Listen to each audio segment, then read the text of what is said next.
आंतरिक प्रवाह की नदियां। सबसे पहले बात करते हैं आंतरिक प्रवाह की, घग्गर नदी की। आंतरिक प्रवाह की सबसे लंबी नदी है जिसकी कुल लंबाई 465 किलोमीटर है, लेकिन राजस्थान में है वो 100 किलोमीटर है।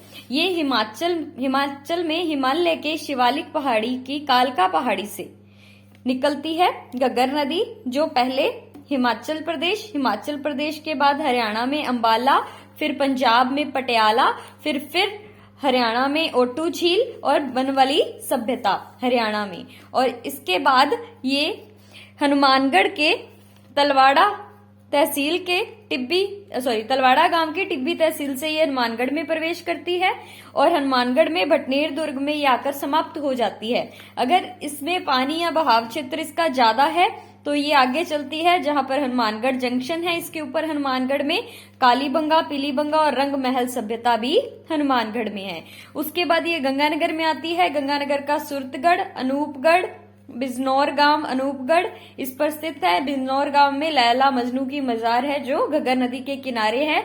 बहाव क्षेत्र ये इसका जो आगे चल के पाकिस्तान में चली जाती है, फोर्ट अब्बास, बहावल नगर, और इसका जो ये बहाव क्षेत्र है कहलाता है हकरा। तो ये अपनी घग्गर नदी कंप्लीट होती है।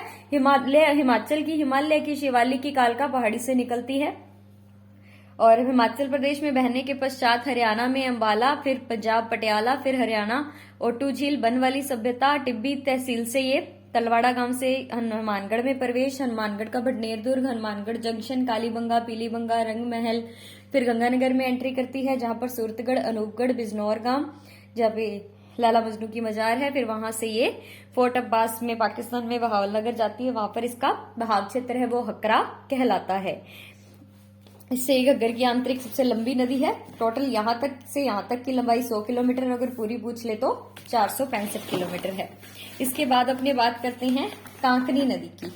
कांकनी नदी ये आंतरिक प्रवाह की सबसे लंबी नदी है घग्गर, और ये जिसकी बात करेंगे वो आंतरिक प्रवाह की सबसे छोटी नदी है, जो जैसलमेर में कोटड़ी गांव की पहाड़ी से इसका उद्गम होता है। और उद्गम के स्थान पर जो कांकनी नदी है उसे मसूरदी नदी कहते हैं। ये कहां से? जैसलमेर के कोटड़ी गांव का पहाड़ी से इसका उद्गम होता है और उद्गम के स्थान पर इसे मसूरदी नदी कहते हैं। आगे चलकर ये बुझ झील में अपना जल गिराती है। उसके बाद इसी के ऊपर काक गणेश जी का मंदिर स्थित है। यहाँ पे गणेश जी का मंदिर था, लेकिन कांकनी नदी के कारण इनको कहा गया काक गणेश जी। और फिर इनका एंडिंग पॉइंट है मिट्टी खाड़ी। ठीक है, ये जो बुझ झील है वो रूपसी गांव में है। आंतरिक प्रवाह की ये सबसे छोटी नदी है। इसकी लंबाई पूछ ले तो 17 से 27 किलोमीटर है। इसका अन्य नाम है कांकनी मसूरदी, जो उद्गम स्थल पर इसको कहते हैं। उसके बाद बात करते हैं कांतली नदी की। कांतली नदी आंतरिक प्रवाह की दूसरी सबसे लंबी नदी है। 100 किलोमीटर इसकी लंबाई है। 100 किलोमीटर इसकी लंबाई है, क्योंकि है तो वैसे ये घग्गर भी, लेकिन इसकी सिर्फ 100 किलोमीटर यहाँ है, लेकिन सबसे लंबी इसलिए क्योंकि टोटल 465 है। इसकी टोटल ही 100 किलोमीटर की इसकी लंबाई है। कांतली नदी आंतरिक प्रवाह की दूसरी सबसे लंबी नदी है, 100 किलोमीटर। शेखावाटी क्षेत्र की ये प्रमुख नदी है। बहाव क्षेत्र है कांतली का तोरावाटी कहलाता है। इसको याद रखने के लिए ये खंडेला मंडेला याद रखेंगे। खंडेला और मंडेला, खंडेला से निकलती है, मंडेला झुंझुनू में विलुप्त हो जाती है। खंडेला सीकर से ये निकलती है और सीकर में नीम का थाना में गणेश्वर सभ्यता है कांतली नदी के किनारे। फिर ऊपर जाती है तो झुंझुनू की सोनारी सभ्यता, और एक आता है उदयपुर वाटी झुंझुनू में यूरेनियम के भंडार मिले हैं। दोबारा, कांतली नदी आंतरिक प्रवाह की दूसरी सबसे लंबी नदी है। शेखावाटी क्षेत्र की प्रमुख नदी है। बहाव क्षेत्र इसका तोरावाटी कहलाता है। झुंझुनू को 2 पार्ट्स में डिवाइड करती है। झुंझुनू में कांतली नदी के किनारे घास के मैदान है जिन्हें बीड़ कहते हैं, और यहाँ पर मोर अभ्यारण्य प्रस्तावित है। पूर्ण बहाव क्षेत्र से राजस्थान की सबसे लंबी नदी है, कि पूरा का पूरा बहाव क्षेत्र से इसका सिर्फ राजस्थान में है। 100 किलोमीटर सबसे लंबी नदी है। इसके बाद अगर अपने बात करते हैं मेंथा और रूपनगढ़ की बात करते हैं तो मेंथा नदी मनोहरपुर थाना जयपुर से निकलती है। जयपुर से निकलने के बाद ये नागौर में जाती है। नागौर में लूणवा जैन तीर्थ है, जिसे जैन धर्म का पुष्कर कहते हैं।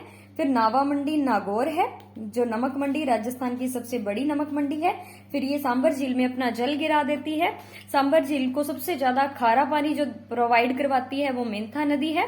फिर रूपनगढ़ की बात करते हैं। रूपनगढ़ नदी कुचील पहाड़ी से निकलती है अजमेर की, और ये आती है सांबर झील में। इसके ऊपर सलेमाबाद है जो निम्बार्क संप्रदाय की प्रधान पीठ के नाम से जाना जाता है।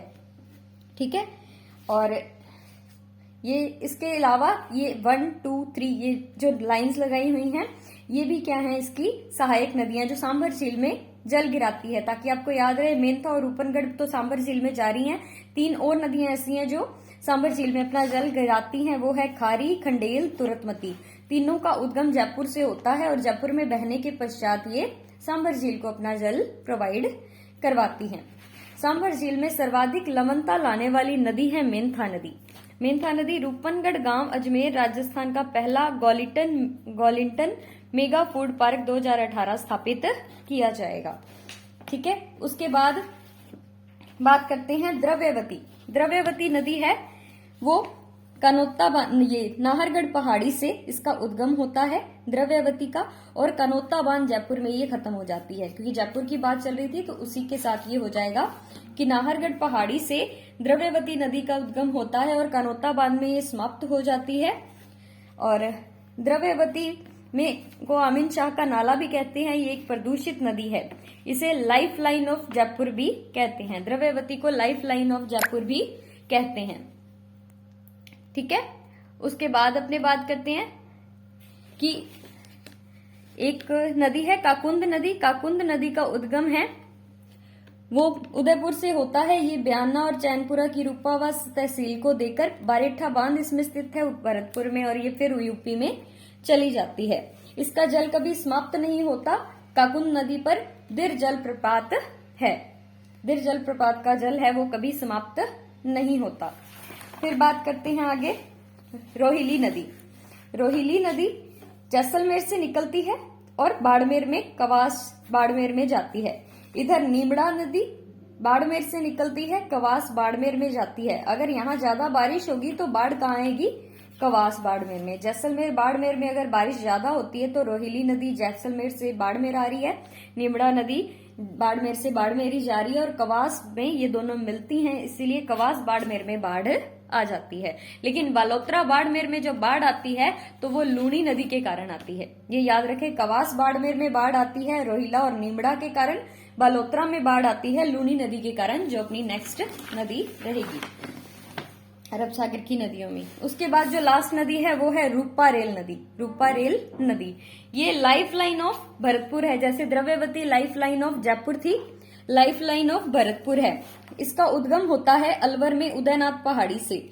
फिर उदयनाथ पहाड़ी से निकलने के बाद अलवर में नटनी का बाड़ा है। नटनी का बाड़ा किस नदी के किनारे है, रूपारेल नदी के किनारे। वहां से निकलने के पश्चात ये भरतपुर में आती है। ये अलवर से भरतपुर में आती है, जहां डींग महल, मोती झील और कुशलपुर तहसील स्थित है। इसके ऊपर एक सीकरी बांध भी है, नो सभ्यता भी है। काफी सारी चीजें हैं, डींग महल, मोती महल, कुशलपुर तहसील, सीकरी बांध, नो सभ्यता। पहले क्वेश्चन तो यही बन सकता है कि ये सारी चीजें कहाँ हैं, तो भरतपुर में किस नदी के किनारे हैं, तो रूपारेल नदी के किनारे। रूपारेल नदी के किनारे उदयनाथ पहाड़ी से निकलती है, कुशलपुर तहसील तक जाती है भरतपुर की। और क्या क्या है उदयपुर में, सिर्फ एक ही चीज है, नटनी का बाड़ा, and after that Deeg Mahal, Moti Mahal, no सभ्यता, सीकरी बांध, फिर लास्ट है कुशलपुर तहसील। 4 चीजें हैं, डींग महल, मोती महल, नो सभ्यता, सीकरी बांध। सीकरी बांध भरतपुर में है, सीकर में नहीं है। इसी के साथ आंतरिक प्रवाह की नदियां कंप्लीट होती हैं। Thank you.